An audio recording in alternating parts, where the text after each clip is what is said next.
nin darawal ah ayaa Muqdisho dil loogu geystay. askari ka tirsan ciidanka dawladda ayaa magaalada Muqdisho ku dilay mid ka mid ah darawalada kaxeeya gawaarida xamuulka ee ka shaqeeya dekedda magaalada Muqdisho. Dilka ayaa ka dhacay wadada hormarta iskuulka 21 Oktoobar ee magaalada Muqdisho. goobjoogayaalka agdhawaa goobta dilka ka dhacay ayaa waxa ay sheegeen in ka hor dilka uu muran xoogan dhex maray askariga dilka geystay iyo darawalka gaariga.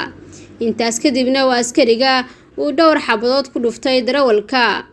askariga dilka geystay ayaa la sheegay in uu ka tirsanaa ciidanka qaada canshuuraha degmooyinka magaalada Muqdisho.